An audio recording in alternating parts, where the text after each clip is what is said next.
Have you ever tried to tape drywall with paper tape? Or maybe you've tried mesh tape or even SpinFuze.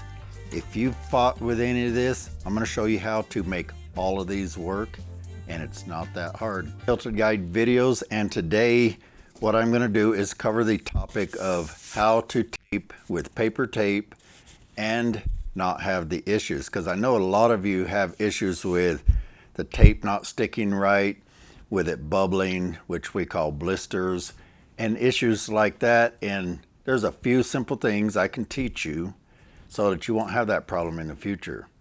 Now you might wonder about using products like mesh tape. Hey, that sounds a lot easier, and it can be if you do it right. And I'll tell you how to do this right too, because there's a wrong way and a right way.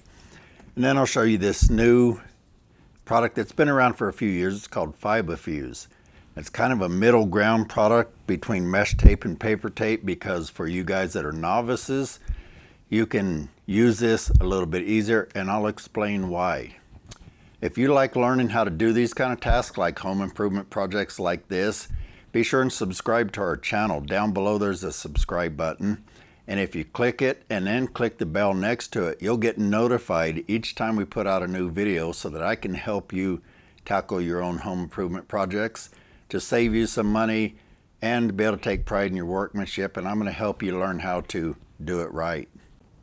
And hey, I'm going to feature one of you guys in this video a little bit later, so be sure and watch the whole thing. And I'm going to show you how one of you attempted your own drywall repairs, and using our information, you pulled it off and it came out great. If you got one to submit to me, submit your video or photos using the email link in the description down below, and I'll feature you on a future video. And every now and then I'm going to do a random drawing and give one of you a t-shirt like this. The rest of you, I'll give you a discount on these t-shirts, because the reason I do this is to help you guys, so I love hearing those stories. Now let's swing over here to my easel demonstration board, and I can go ahead and show you all about joint taping. Okay, first thing I want to do is to talk about your choices. Now, the industry standard forever has been paper tape. If you've got a new home, I can pretty much guarantee it's probably been taped with paper tape. Now, there's a couple of reasons for that. And one is, number one, it works. It is a good product. Two is, it's fast. And by that, I mean this will run through our taping tools. We use tools like in this example here. This one's called a bazooka. It's about a $1,600 to $2,000 tool, but it gets the job done in a hurry, and this runs through it, where some of these don't really run through it so smoothly. Mesh tape, not at all.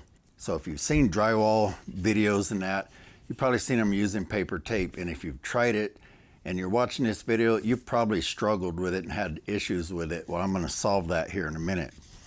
But another option you might have thought of, and you see a lot of this, is mesh tape. Now, I personally have probably put on miles of mesh tape. It's self-sticking, that's its big advantage.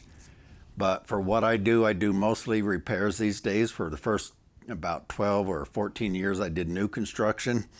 Nowadays, I mostly do repairs, and for that, this works great. I don't recommend it too much for you guys unless you're comfortable using hot mud. And what is hot mud? Well, there's a picture of it here. It's a fast setting joint compound that you mix up in a powder form, and it works great. Now, if you use mesh tape, you have to use hot mud. If you use regular joint compound, it's going to have a much higher chance of cracking, and I've had that happen to me, so I know it's true. But for ease of use, it's hard to beat mesh tape, because literally, like you saw there, you just cut it out, you put it on your joint, stick it down, it sticks, and you coat over it. So if you can use hot mud, and I've got another video about how to mix hot mud, and one about the differences between hot mud and this. So if you want to watch that, look for that thumbnail like you see there, and I'll try and put links to these videos in the description down below. But for general purposes of taping joints, especially if you're going to do a lot, the standard is paper tape. But this new one on the market, this is a pretty cool product actually. Now what this is it looks kind of like paper tape, acts kind of like it. It's nice and thin, but you can actually see through this. You see a little bit of the color coming through.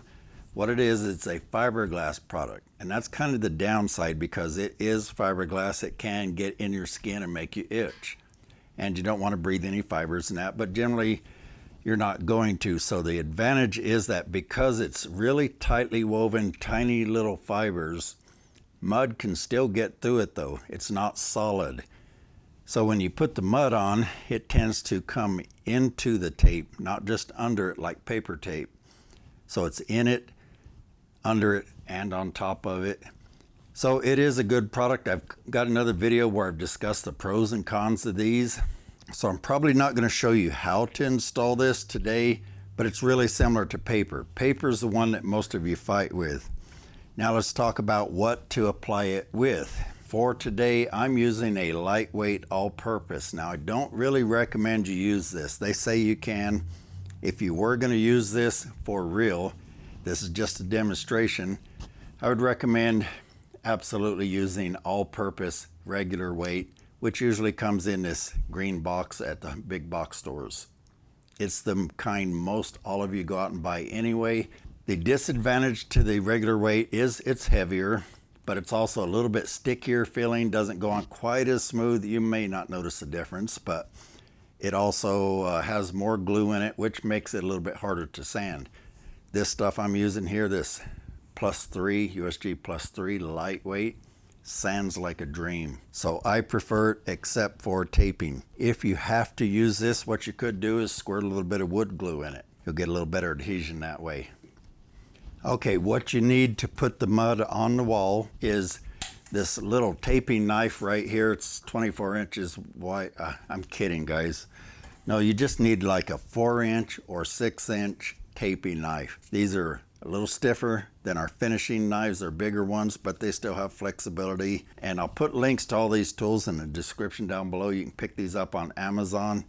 If you do purchase anything, we make a small, like 3% on anything you buy. We do appreciate it. It helps us put out a video. Now, my favorite is the 6-inch knife. I've used these millions of times, and I like it because the 4-inch is stiffer and it just feels like it not wide enough to me, but use what you're comfortable with. So let me discuss a couple of things that can go wrong, that most often goes wrong with novices trying to do this. I'd say the most common one is putting the mud on too thin. So let me just put a little mud on right here, and let's say I put it on right there. That's pretty thick, but then you guys go over it because maybe you put it on like this and it looks too rough, so you go over it, you decide to smooth it out. And if you can see in this picture here, you see the brown coming through. I've painted the sheetrock brown so you can see this easier. That's showing that you got it too thin. There's still mud on there, but it's not thick enough to stick the tape down. So you do that, say, and then you grab your paper tape and let's say you got it okay from here down, and you stick the paper tape on and you wipe it down, and it looks good. But the first time you let this dry and put some mud on it, it's going to blister up right there. Okay, so let me show you one way to check your work. If you're practicing this and you want to learn how to do it, put some on like this and then peel it up.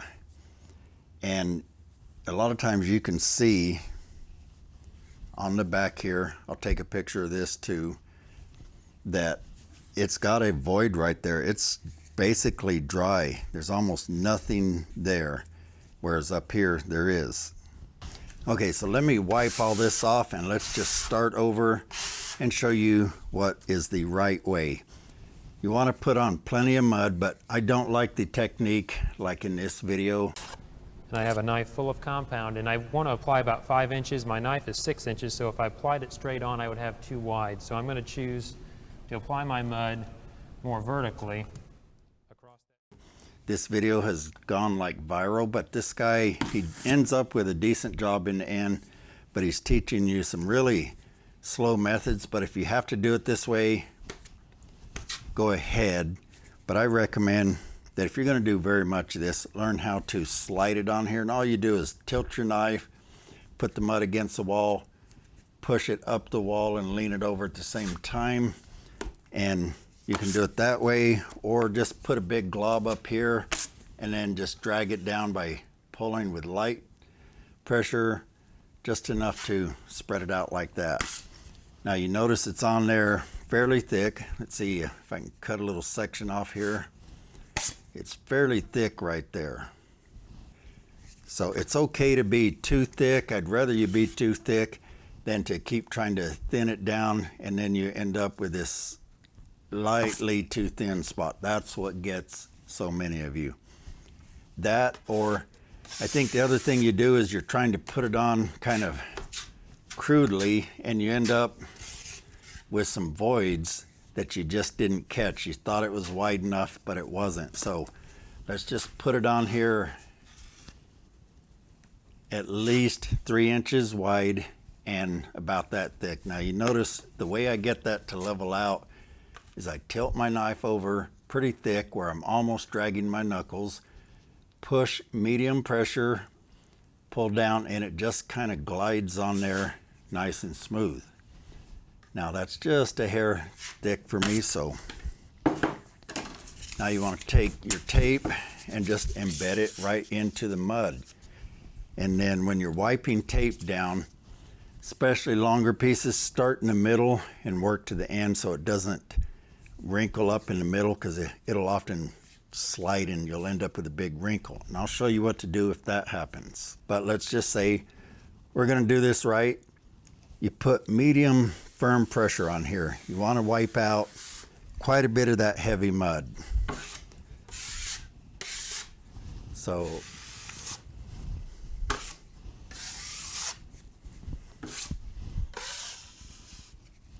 now see, I got a wrinkle there. Let's say that happened and you can't just stretch it out like we can. Just take your knife and cut that and overlap them and you'll be fine.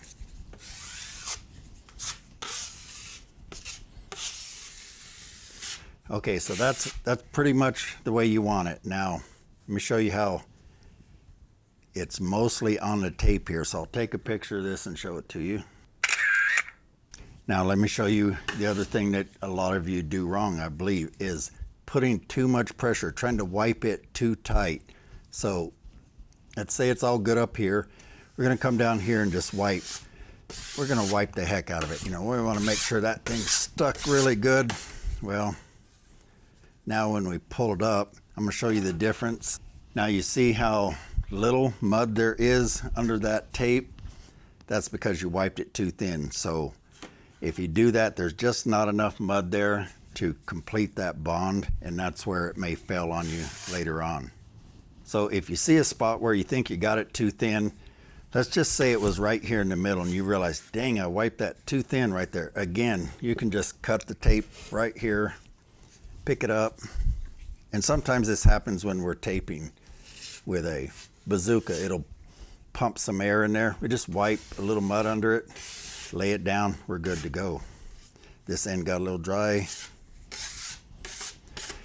Oh hey, I forgot one more thing that can cause you guys to have failures. If you put the mud on and you're trying to do too much at once, let's say you coat this wall and you coat this wall and then you come back and put the tape on, you may cause a failure that way because it starts drying out. So don't get too far yourself or it could dry out on you. And if it dries out just a little bit, that can be enough to where it just doesn't stick right.